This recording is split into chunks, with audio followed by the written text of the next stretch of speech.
Assalamualaikum warahmatullahi wabarakatuh. Waalaikumsalam warahmatullahi wabarakatuh. Oke, selamat pagi Ananda semuanya. Alhamdulillah. Bagaimana kabarnya hari ini? Alhamdulillah.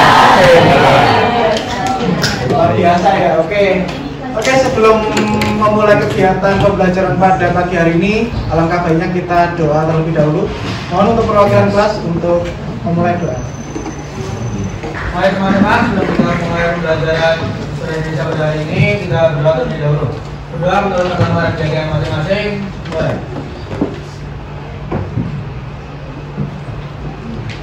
Doa selesai. Oke, selanjutnya Bapak akan mengecek kehadiran dari Anda semuanya. Di sini yang tidak masuk siapa aja? Masuk semuanya ya. Oke. Terus kemudian selanjutnya adalah cek kerapian. Silakan untuk seragam dari peserta didik yang mungkin belum rapi dirapikan ya, agar Anda semuanya bisa nyaman selama pembelajaran berlangsung. Kemudian dilaci-laci di bawah meja kalau misalkan ada sampah harus dibersihkan ya, seperti itu, agar pembelajaran kita pada hari ini bisa nyaman. Terus kemudian untuk tempat duduknya harus diposisikan dengan baik seperti itu. Oke, mejanya kursinya ditata. Oke, ready? Are you ready? Oke, mantap. Selanjutnya adalah sesi ice breaking. Oke, ice breaking-nya adalah tepuk semangat. Ini bertujuan untuk meningkatkan fokus dan juga motivasi ya. 1, 2, 3. Tepuk semangat. Ding ding ding. Dung dung dung.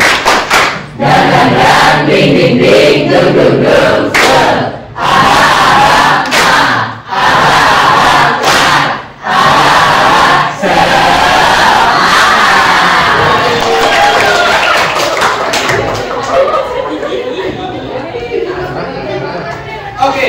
Selanjutnya kita melangkah ke bagian asesepsi dan juga review materi. Oke, ingat pertemuan sebelumnya kita belajar tentang apa? Disintegrasi. Oke, ada yang mau jawab lagi? Kita belajar tentang apa? Kemerdekaan. Oke, ada yang mau jawab lagi? Kita belajar tentang apa? G30 SPKI. APRA. Oke. Andi-andi, LNS, wah banyak sekali ya. Iya, dan banyak sekali ya, kayak semacam gerakan-gerakan separatis seperti itu. Nah, dan ini teman-teman sedikit merangkum ya pertemuan sebelumnya tentang kehidupan pemerintahan bangsa Indonesia pada awal kemerdekaan, yang mana pada awal kemerdekaan itu kan negara kita masih seumur jagung ya, masih umurnya tuh masih muda banget gitu. Dan tentunya dalam sebuah negara menentukan umur muda itu masih kayak kayak labil gitu loh, kayak masa remaja ya. Jadi kayak mau menemukan sistem yang pas itu seperti apa, menemukan apa ya kebijakan yang pas itu seperti apa, dan akhirnya banyak sekali dinamika di dalamnya gitu. Dan di situ ada dua hal, dari faktor internal maupun faktor eksternal pada awal kemerdekaan Indonesia gitu. Nah, di dalam faktor internal sendiri tadi Anda semua sudah menyebutkan ada semacam gerakan separatis ataupun gerakan yang ingin memisahkan diri dari negara kesatuan Republik Indonesia seperti itu. Tadi sudah menyebutkan ada LNS, ada gerakan APRA, terus dan Andi Aziz dan segala macam gitu. Terus kemudian juga ada faktor dari eksternalnya gitu, yaitu kedatangan dari bangsa apa yang datang ke Indonesia? Oke, bangsa Belanda datang ke Indonesia. Sama negara apa yang datang ke Indonesia juga? Inggris ya, Inggris juga. Jadi 3 negara itu juga datang ke Indonesia gitu. Kalau Jepang kan tujuannya buat membebaskan kawan-kawannya ya, dan juga menjemputnya kembali ke Jepang. Tapi kalau Belanda sama Inggris tujuannya beda, yaitu adalah ingin menjajah kembali Indonesia. Seperti itu. Jadi namanya itu rekolonialisme. Jadi penjajahan kembali atau reimperialisme, pendudukan kembali. dari bangsa Inggris dan juga bangsa Belanda yang datang ke Indonesia gitu. Dan akhirnya perlawanan terjadi. Kita sebagai sebuah negara baru itu tentunya punya tantangan besar ya di situ ya. Dan bahkan proklamasi kemerdekaan kan banyak orang yang menyebutkan itu adalah puncak perjuangan bangsa. Tetapi kalau menurut saya itu beda. Justru proklamasi kemerdekaan itu adalah awal dari perjuangan bangsa Indonesia. Karena pada waktu itu setelah kemerdekaan kita belum bebas sepenuhnya, tetapi kita masih ada ancaman-ancaman seperti itu. Terus kemudian banyak sekali peristiwa-peristiwa terjadi. Setelah kemerdekaan ada ancaman disintegrasi bangsa, ada kompetisi antar partai politik pada waktu itu yang menarik.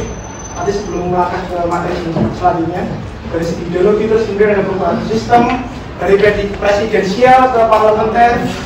Kalau presidensial itu gampannya gini, kayak menteri-menteri bertanggung jawab kepada presiden, atau presiden itu sebagai kepala negara sekaligus sebagai kepala pemerintahan. Nah kalau parlementer, presiden itu sebagai kepala negara, tapi perdana menteri itu sebagai kepala pemerintahan. Jadi kedudukan presiden itu ya kayak semacam simbolik aja gitu. Anda tahu nggak ibu kota kita sudah pindah kemana saja? Oke, Jogja sama Bukit Tinggi. Oke, keren banget. Terus sama terakhir adalah politik bebas aktif. Oh, artinya enggak bebas apa, aktif apa? Oke, yang keras? Oke. Tidak menyiksa Oke. Kalau aktif itu dia ikut di organisasi kayak Oke, benar sekali. Jadi bebas itu tidak memihak blok barat maupun blok timur. Kalau aktif itu biasanya itu ikut melaksanakan ketertiban dunia sesuai dengan tujuan Undang-Undang Dasar seperti itu. Hari ini akan belajar tentang kehidupan pemerintahan pada masa demokrasi liberal atau parlementer di Indonesia. Oke, tujuan pembelajaran hari ini ada 3. Yang pertama adalah menganalisis karakteristik kehidupan pemerintahan demokrasi liberal tahun 50-55 di Indonesia secara berkelompok. Yang kedua, mengidentifikasi kehidupan politik dan ekonomi bangsa Indonesia pada masa demokrasi liberal dengan cermat secara berkelompok. Dan yang ketiga adalah menunjukkan sikap dan pandangan gotong royong dalam pelaksanaan diskusi. Oke. Next. Oke, pertanyaan pemantik. Berdasarkan pengetahuan kalian, apa yang dimaksud dengan demokrasi? Oke, siapa yang mau jawab? Oke. Berpendapat. Oke, boleh. Terus? Pemerintahan oleh rakyat. Oke, hampir tepat. Ada yang mau ini? Pemerintahan oleh rakyat, dari rakyat untuk rakyat. Oke, keren. Tepuk tangan semua. Sekali ya. Oke, jawabannya next. Oke, jadi apa yang tadi sudah disampaikan sama Ananda, itu demokrasi adalah pemerintahan dari rakyat, oleh rakyat, dan untuk rakyat. Ini pendapat dari Abraham Lincoln. Ini sangat terkenal sekali. Sebenarnya definisi demokrasi itu banyak banget, tapi yang paling umum dan yang paling sering digunakan itu ini, seperti itu.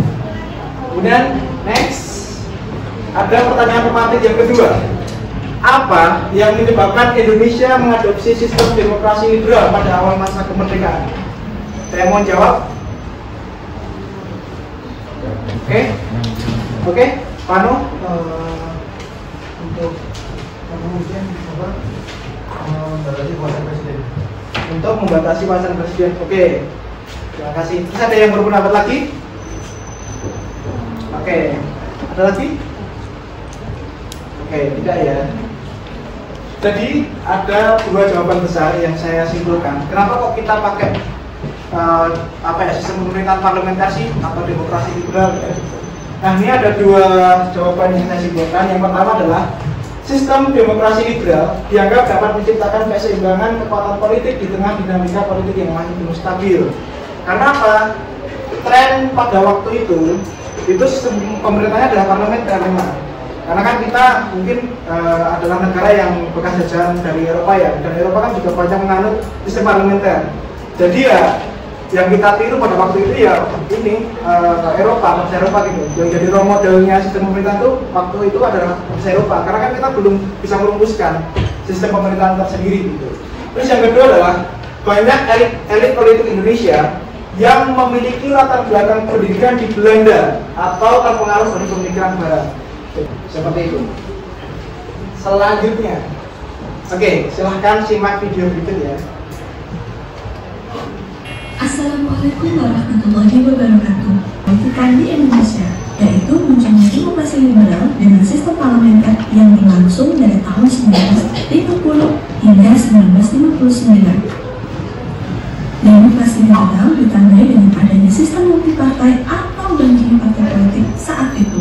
Partai besar diantaranya ada Masyumi, PNI, NU, dan PKI. Saat demokrasi liberal tahun 1950 hingga 1959 menganut sistem pemerintahan parlementer. Apa itu sistem parlementer? Ya, jika sekarang semacam badan legislatif saat itu.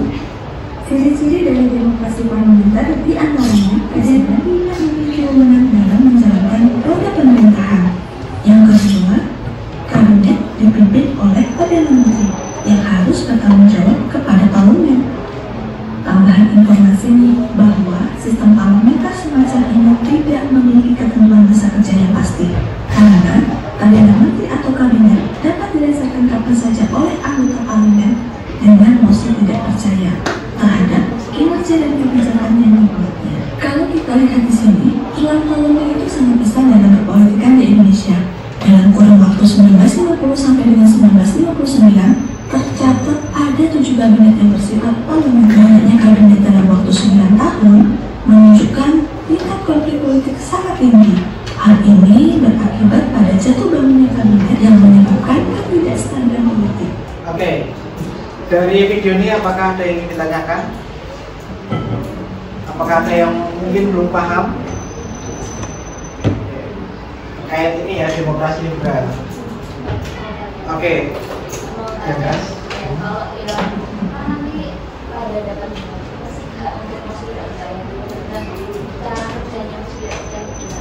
Oke, pertanyaan yang sangat bagus sekali. Cara kerja dari mosi tidak percaya itu sendiri. Jadi di sistem parlementer itu kan ada Perdana Menteri, terus kemudian ada kelompok oposisi. Sebenarnya kita lihat ada relevansi di zaman sekarang. Tetapi pada waktu itu kelompok oposisi itu punya suara. Jadi misalkan nih ada kebijakan dari kabinet yang kita terpilih, terus kemudian yang kelompok oposisi itu melihat bahwa ternyata kebijakan ini itu kurang pas ataupun masih banyak kekurangan kayak gitu.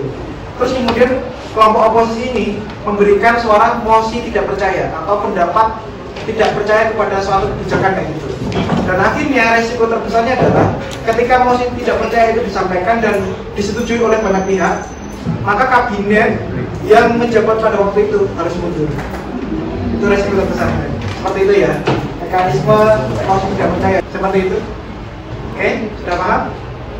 Di dalam demokrasi liberal itu akhirnya menjumpai pemilu pertama kali diadakan tahun 1955 yang pada waktu itu menjadi pemilu pertama yang demokratis pertama dalam sejarah di Indonesia, dan jumlah partai peserta pemilu tercatat mencapai 172 partai, banyak sekali. Terus kemudian juga ada 16 daerah pemilihan. Terus kemudian ada fakta-fakta menarik di dalam pemilu tersebut. Ada banyak ancaman dan kendala, yaitu ancaman dari DITI, terus kemudian ada kurangnya logistik pada pemilu, terus kemudian juga ada banyak masyarakat yang masih buta huruf kayak gitu. Jadi mau nyoblos tapi nggak tahu caranya nyoblos kayak gimana gitu. Kayak gitu. Jadi masih banyak sekali ya masyarakat masih buta huruf. Terus untuk di tahun 55 partai pemenang pemilu itu ada PNI, Masyumi, NU, dan PKI. Dan pemilu 55 ini untuk memilih dua ya, memilih DPR dan juga memilih badan konstituan. Gimana? Partainya masih bertahan. Iya, yang berubah itu cuma ini kayak komponen jabatannya atau fungsionalnya itu berubah. Dan menarik lagi, nah sebenarnya pemilu yang demokratis pertama kali itu diadakan di Jogja sebenarnya. Di Indonesia kan tahun 55, itu kayak pemilu serentaknya ya, tahun 55. Tetapi daerah pertama kali yang ibaratnya itu membuat pemilu itu adalah Yogyakarta.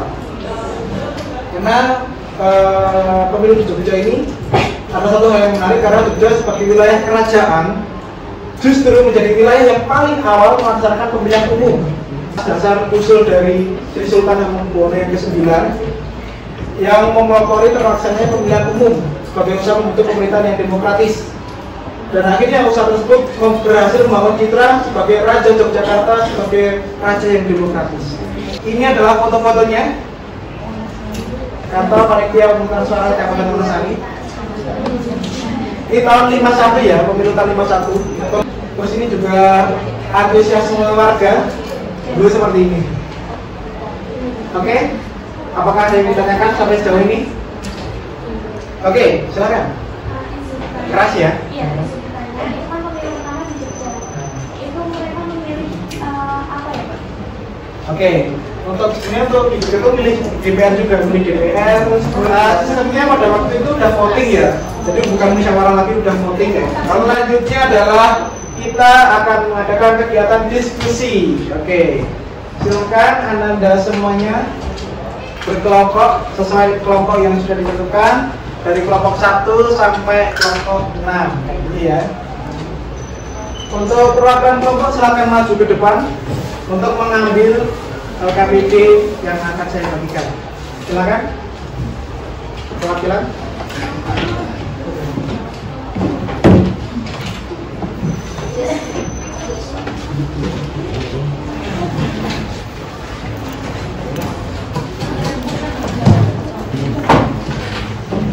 Ya, silakan Anda duduk berkelompok sesuai dengan kelompoknya masing-masing. Oke, silakan waktunya untuk mengerjakan. Silakan Anda mengeksplor materi dari buku ataupun dari sumber online yang kredibel, yang valid, dapat dipertanggungjawabkan sebenarnya. Nilai orang dari luar. Oke, halo, gimana? Apakah ada kendala? Oke, silakan dikerjakan ya. Nanti kalau misalkan ada yang bingung, sulit ditanyakan aja ya.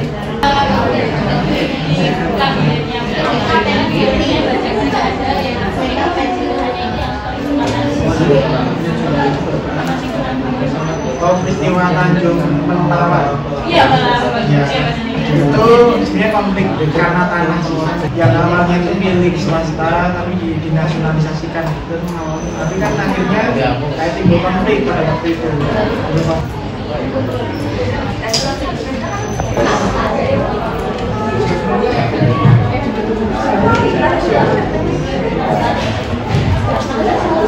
Oke, silakan yang pertama dipersiapkan untuk kelompok 1 ya, untuk mempresentasikan di depan.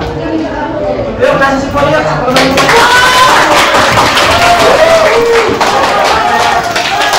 Assalamualaikum warahmatullahi wabarakatuh. Jadi kami dari kelompok pertama kami akan mempresentasikan hasil diskusi kami mengenai demokrasi liberal. Sebelumnya izin memperkenalkan diri dari saya Nandika Putri Amadani, prestasi 20. Saya Mira Faiza, prestasi 23. Saya Zakia Raya, prestasi 9. Saya Zana Jari, prestasi 26. Saya Jessica Bretio, prestasi 11. Saya mencoba prestasi 17. Jadi di sini kita akan membahas tentang yang nomor 1, yaitu melengkapi tabel yang mengenai karakteristik pemerintahan pada masa demokrasi liberal di Indonesia.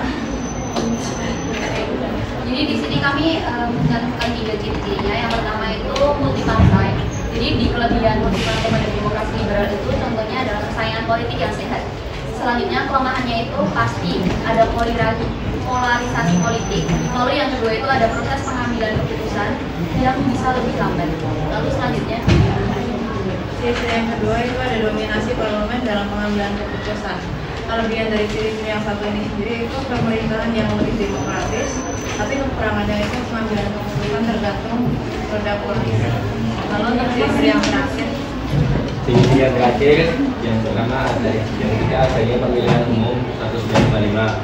Untuk kelebihannya, kemajuan dalam proses demokrasi. Untuk kekurangannya, 2 yaitu banyak ancaman penculikan pembunuhan terhadap panitia pemilu dan juga intimidasi dari pihak luar. Jadi sekian presentasi kami mengenai tentang ciri-ciri demokrasi liberal pada tahun 1995. Apakah apakah ada yang ditanyakan? Silakan teman-teman semuanya atau Anda semuanya, kalau misalkan ada yang ditanyakan silakan untuk memajukan jari ya, dan juga mungkin dengan suara keras ya. Oke, silakan. Ya. Dengan nama dan absen. Saya Tristan Alontasya dan presensi 35. Berdiri. Oh ya, siap. Izin bertanya, kami kepada demokrasi liberal. Nah, di situ ada Presiden Soekarno itu beliau tugasnya apa pada saat masa demokrasi liberal? Baik, terima kasih atas pertanyaannya. Jadi izin menjawab. Jadi jadi izin menjawab sebenarnya selama periode demokrasi liberal, Soekarno itu berperan sebagai presiden yang berpengaruh sebagai tokoh sentral dalam politik Indonesia. Jadi ia juga berusaha menyambungkan berbagai kelompok politik dan memainkan peran kunci dalam mengatasi kestabilan politik melalui dekret presiden 1959. Oke, bagaimana? Ada tanggapan lagi atau sudah cukup? Terima kasih, sudah cukup. Oke, sudah cukup. Sekian presentasi dari kami. Apabila ada kekurangan mohon dimaafkan. Wassalamualaikum warahmatullahi wabarakatuh. Silakan kembali ke tempat duduknya masing-masing. Kita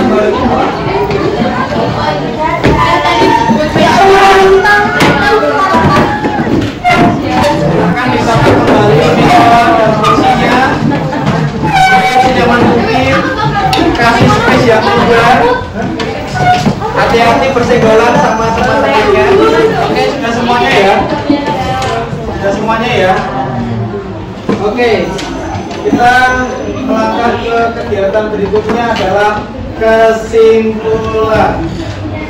Apakah ada yang mau memberikan kesimpulan pada kegiatan pembelajaran pada hari ini? Siapa? Tunjuk tangan siapa? Oke, yuk kasih support lagi yuk. Untuk memberikan kesimpulan kegiatan pembelajaran pada hari ini. Silakan.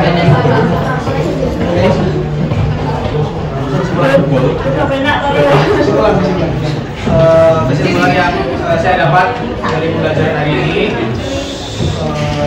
dari mempelajari masa demokrasi liberal ini, saya itu belajar bahwa walaupun demokrasi itu tujuannya yang tadi itu dari rakyat, oleh rakyat dan untuk rakyat, jadi memberi kebebasan istilahnya untuk rakyat, tapi kalau pemerintah atau politik itu sendiri belum stabil dan selalu banyak istilahnya pertikaian internal, ketidaksepahaman internal, ini ya hasilnya juga tidak akan baik atau tidak akan efektif. Buktinya selama masa demokrasi liberal 9 tahun ini, kabinetnya itu berganti sampai 7 kali. Jadi satu kabinet itu bisa cuma beberapa bulan doang, yang ya jelas tidak efektif. Jadi mungkin ada baiknya kalau pemerintah itu kuncinya itu ada stabilitas dan keseimbangan agar pemerintahannya bisa efektif. Itu yang saya dapat. Oke, tepuk tangan.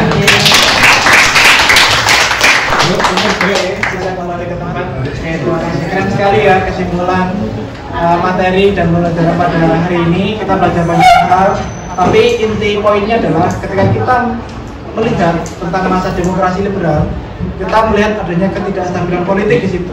Terus kemudian juga adanya pergantian kabinet selama berapa kali tadi? Sampai 7 kali, karena adanya mosi tidak percaya dari pihak oposisi. Jadi memang eranya sekarang yang lebih baik itu bukan lagi adalah persaingan ataupun kompetitif, tetapi sekarang itu adalah eranya kolaboratif ataupun kerjasama. Jadi memang yang namanya kolaboratif atau kerjasama itu berguna untuk mencapai tujuan yang sama juga, tujuan yang besar juga. Oke, kalau dari Bapak sendiri memberikan kesimpulan beberapa hal ya. Masa demokrasi liberal di Indonesia memiliki ciri banyaknya partai politik yang saling berebut pengaruh untuk memegang tampuk kekuasaan. Hal tersebut membawa dampak terganggunya stabilitas nasional di berbagai bidang kehidupan. pada era demokrasi liberal yang berlangsung dari tahun 50 sampai 59, ada 7 kabinet yang memegang pemerintahan, sehingga hampir setiap tahun terjadi pergantian kabinet. Jatuh bangunnya kabinet ini membuat program-program kabinet tidak dapat dilaksanakan sebagaimana mestinya. Kondisi inilah yang menyebabkan stabilitas nasional baik di bidang politik, ekonomi, sosial, dan keamanan terganggu. Kegiatan selanjutnya adalah kita berusaha untuk berefleksi dan juga evaluasi. Yang pertama ada pertanyaan nih, jika Anda adalah seorang pemimpin pada masa demokrasi liberal, strategi apa yang akan Anda terapkan untuk mengatasi masalah ketidakstabilan politik? Apakah ada yang ingin berpendapat? Silakan. Jika Anda sebagai pemimpin, tapi di masa demokrasi liberal pada waktu itu ya, nah yang Anda lakukan apa aja? Oke, ya itu silakan. Nilai kerjasama dan gotong royong. Oke, secara tersingkat betul ya. Jadi yang mungkin yang bisa kita lakukan ya di masa demokrasi liberal adalah mencari teman sebanyak-banyaknya, atau kalau dalam masa politiknya adalah kita menjalin koalisi antar berbagai partai gitu, untuk menyatukan kesepahaman kita. Terus kemudian yang kedua, bagaimana perasaan Anda setelah mengikuti materi kehidupan pemerintahan pada masa demokrasi liberal? Adakah yang ingin berpendapat? Bagaimana perasaannya? Oke, senang. Terus ada lagi? Kaget. Oke, kaget. Oke. Terus ada lagi? Seru. Oke, seru. Senang, kaget, seru. Oke. Ada lagi? Satu lagi mungkin perasaannya? Sedih nggak apa-apa kok. Prihatin, oke, nggak apa-apa. Oke. Yang ketiga, apakah kalian sudah mampu mengidentifikasi materi kehidupan pemerintahan pada masa demokrasi liberal? Sudah ya. Oke, yang keempat, apakah ada kendala yang kalian temui selama pembelajaran berlangsung? Belum dan semoga tidak. Oke, berarti lancar-lancar aja ya. Yang terakhir, apa saja nilai-nilai yang dapat kalian ambil dari materi kehidupan pemerintahan pada masa demokrasi liberal di Indonesia? Nilai kerjasama, oke, ada lagi. Mementingkan kebersamaan, oke. Nilai tadi nilai gotong royong, oke. Apalagi? Oke, menjunjung tinggi pendapat bersama, oke, betul sekali. Mementingkan kepentingan bangsa di atas kepentingan pribadi atau golongan, oke. Ada lagi? Oke, sudah cukup ya, oke. Selanjutnya, oke, jangan lupa untuk materi selanjutnya atau materi minggu depan kita akan belajar tentang kehidupan pemerintahan pada masa demokrasi terpimpin di Indonesia. Silakan catat, silakan pahami, silakan kalian belajar secara individu ya. Dan kemudian terima kasih. Oke. Sekian pembelajaran pada hari ini, kurang lebihnya saya mohon maaf. Saya sebagai guru pengajar di sini mohon maaf kalau bila mana kalau misalkan saya ada salah kata, perbuatan, kata yang tidak bisa dimaafkan, saya mohon maaf yang sebesar-besarnya. Terus kemudian saya ucapkan terima kasih kepada Anda semuanya. Kalian semua sangat luar biasa, sangat antusias pada pembelajaran kali ini. Dan yuk tepuk tangan buat kita semuanya. Sekian pembelajaran pada hari ini, saya tutup. Wassalamualaikum warahmatullahi wabarakatuh. Waalaikumsalam warahmatullahi wabarakatuh.